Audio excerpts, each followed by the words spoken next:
নমস্কাৰ ইতিমধ্যে আমি বহুকেইটা ভিডিঅ' বনালোঁ কনচেপ্ট বেচিছৰ ইতিমধ্যে সংখ্যা আমি কি শিকিলোঁ স্বাভাৱিক সংখ্যা শিকিলোঁ পূৰ্ণ সংখ্যা শিকিলোঁ আৰু অখণ্ড সংখ্যা শিকিলোঁ এবাৰ নেক্সট যিটো 4 নম্বৰ সংখ্যা আমি শিকিব লাগিব সেইটো হৈছে পৰিমেয় সংখ্যা মষ্ট ইম্পৰ্টেণ্ট সংখ্যা আমি কি শিকিব লাগিব এইবাৰ পৰিমেয় সংখ্যা ৰেচনেল নাম্বাৰ পৰিমেয় সংখ্যা হ'বৰ বাবে তোমালোকে মনত ৰাখিবা তিনিটা গুণৰ প্ৰয়োজন হ'ব এটা নাম্বাৰ যদি পৰিমেয় সংখ্যা হ'ব লাগে এটা সংখ্যা যদি পৰিমেয় হ'ব লাগে তেনেহ'লে তিনিটা গুণ লাগিব কেইটা গুণ লাগিব তিনিটা গুণ লাগিব ফাৰ্স্ট গুণটো হৈছে এই সংখ্যাটো p/q আকাৰত প্ৰকাশ কৰিব পৰা হ'ব লাগিব মই কি শব্দ ইউজ কৰিছো প্ৰকাশ কৰিব পাৰি দ্যাট মিন্স p/q আকাৰত নাথাকিবও পাৰে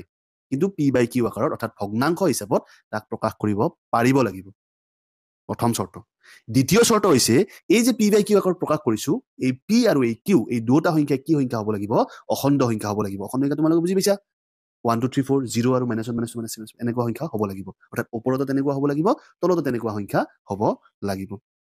3 নম্বৰ পইণ্ট হৈছে কি q not equal 0 অৰ্থাৎ q টো শূন্য হ'ব নোৱাৰে অৰ্থাৎ তলৰটো শূন্য হ'ব নোৱাৰে অৰ্থাৎ হৰটো শূন্য হ'ব নোৱাৰে এটা পৰিমেয় সংখ্যা হোৱাৰ কাৰণে আমি কি হ'ব লাগিব তিনিটা গুণ লাগিব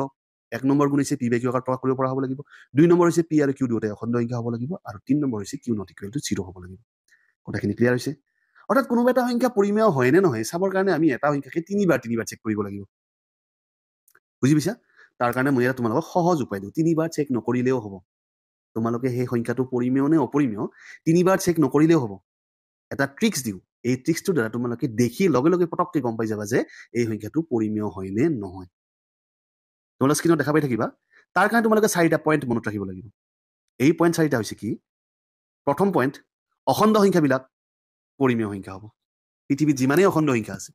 সব সংখ্যাকে পৰিমেয় বুলি ক'ব পাৰিবা তুমি যদি অখণ্ড সংখ্যা দেখা পাইছা ডাইৰেক্ট কৈ দিয়া এইটো কি চকুমুজি কৈ দিব পাৰিবা এইটো কি সংখ্যা পৰিমেয় সংখ্যা ভগ্নাংশ দেখিছা কৰবাত তুমি ভগ্নাংশ দেখিছা ভগ্নাংশটো এটা সিম্পল ভগ্নাংশ কিন্তু তাত যাতে কোনো বৰ্গমূল চিন নাথাকা ভগ্নাংশ হ'ব লাগিব এনে জাষ্ট ওপৰত এটা সংখ্যা তলত এটা সংখ্যা দেখিছা ভগ্নাংশ দেখিছা এই ভগ্নাংশটো কি হ'ব পৰিমেয় সংখ্যা হ'ব পাইছা বুজি ভগ্নাংশটো কি সংখ্যা হ'ব পৰিমেয় সংখ্যা হ'ব 3 নম্বৰ পইণ্ট হৈছে সসীম দশমিক সংখ্যাবিলাক পৰিমেয় হ'ব তোমালোকে হয়তো বুজাত অসুবিধা হৈছে সসীম দশমিক সংখ্যা মানে বা কি আকৌ যিবিলাক দশমিক সংখ্যা অৰ্থাৎ যিবিলাকত দশমিক থকা সংখ্যা আছে সেইবিলাকক যদি শেষ হয় সেই সংখ্যাবিলাক যদি এঠাইত গৈ আনে শেষ হয় তেতিয়া তাক কি বুলি কোৱা হয় সসীম দশমিক বুলি কোৱা হয় অৰ্থাৎ তোমালোকে কোনো এটা দশমিক সংখ্যা দেখিলে লাষ্টৰ পিনে চাবা বেলেগ একো চাব নালাগে শেষৰ পিনে চোৱা ডট ডট ডট ডট আছে নে নাই যদি ডট ডট ডট ডট নাই তেনেহ'লে সি সসীম আৰু যদি ডট ডট ডট ডট আছে তেনেহ'লে কি অসীম ডট ডট মিন্স কি গৈ থাকিছে গৈয়ে আছে বুজি পাইছা কোনো এটা দশমিক সংখ্যা যদি লাষ্টত শেষ হৈ যায় যেনে 3.142 ক'ত শেষ হৈছে 2 শেষ হৈছে আৰু ইপিনে গৈ থকা নাই এনেকুৱা সংখ্যা দেখিলে তোমালোকে এইবিলাক সংখ্যা কি বুলি ক'বা সসীম দশমিক বুলি ক'বা আৰু এনেকুৱা সসীম দশমিক হ'লে কি বুলি ক'ম আমি পৰিমেয় সংখ্যা হ'ব বুলি ক'ম বুজি পাইছা নিশ্চয় 4 নম্বৰ পইণ্ট হৈছে কি অসীম দশমিক যদি থাকে তেনেহ'লে সেই অসীম দশমিকটো যদি পৌনঃপুনিক হয় তেনেহ'লে সেই সংখ্যাটো পৰিমেয় হ'ব মনত থাকিব অসীম কিন্তু পৌনঃপুনিক দশমিকবিলাক পৰিমেয় সংখ্যা হ'ব এতিয়া পৌনঃপুনিক মানে কি পৌনঃপুনিক মানে এনেকুৱা এটা সংখ্যা এনেকুৱা এটা দশমিক সংখ্যা যিবিলাক দশমিক সংখ্যাৰ দশমিকৰ শেষৰ পিনে কিবা এটা অংশ বাৰে বাৰে ৰিপিট হৈ থাকিব পুনঃ ওলাই থাকিব বাৰে বাৰে ওলাই থাকিব সেই অংশটোত এটা অংকও থাকিব পাৰে দুটা অংকও থাকিব পাৰে এশটা অংকও থাকিব পাৰে কিন্তু ৰিপিট হৈ থাকিব বাৰে বাৰে যেনেকা উদাহৰণ 2.797979 ... এই ক্ষেত্ৰত কি পাইছো আমি সংখ্যাটোত 79 নামৰ যিটো অংক আছে 7 আৰু 9 বাৰে বাৰে ৰিপিট হৈ আছে আৰু সি অসীমলৈ বিস্তৃত হৈ আছে ডট ডট ডট হৈ আছে এইবিলাক সংখ্যা কি সংখ্যা বুলি কোৱা হ'ব পৌনঃপুনিক দশমিক সংখ্যা বুলি কোৱা হ'ব আৰু পৌনঃপুনিক দশমিক সংখ্যা হ'লে কি হয় পৰিমেয় সংখ্যা হয় পাইছা বুজি এই যদি 4টা পইণ্ট তোমালোকৰ মনত থাকে তোমালোকে দেখিয়ে গম পাই যাবা যে এইটো সংখ্যা পৰিমেয় হয় নে নহয় এইটো সংখ্যা পৰিমেয় হয় নে নহয় বুজি পাইছা নিশ্চয়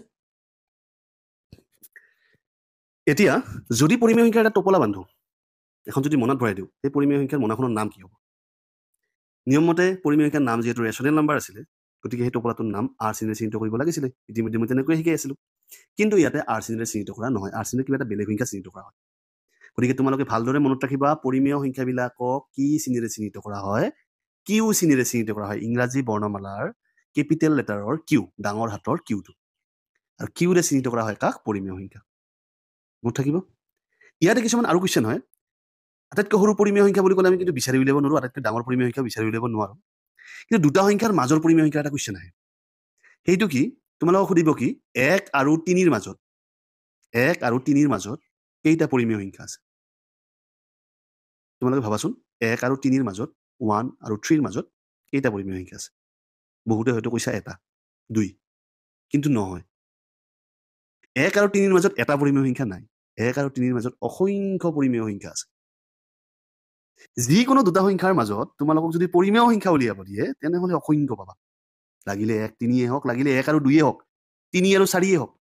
3 আৰু 4ৰ মাজত কেইটা পৰিমেয় সংখ্যা দেখাত নাই যেন লাগে 3 আৰু 4ৰ মাজতো সংখ্যা নাই কিন্তু আছে পৰিমেয় সংখ্যা আছে স্বাভাৱিক সংখ্যা নাই পূৰ্ণ সংখ্যা নাই অখণ্ড সংখ্যা নাই কিন্তু কি সংখ্যা আছে পৰিমেয় সংখ্যা আছে মনত ৰাখিবা দুটা যিকোনো সংখ্যাৰ মাজত অসংখ্য পৰিমেয় সংখ্যা থাকে এইটো তোমালোকে জানি ল'বা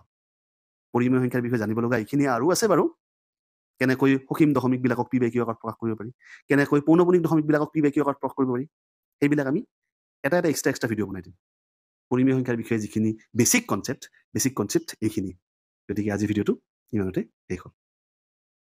আজিলৈ ইমানেই ভিডিঅ'টো ভাল পালে লাইক কৰিব কমেণ্ট কৰিব শ্বেয়াৰ কৰিব আৰু ডিবি মন্ত্ৰ চেনেলটো ছাবস্ক্ৰাইব কৰিবলৈ নাপাহৰিব ধন্যবাদ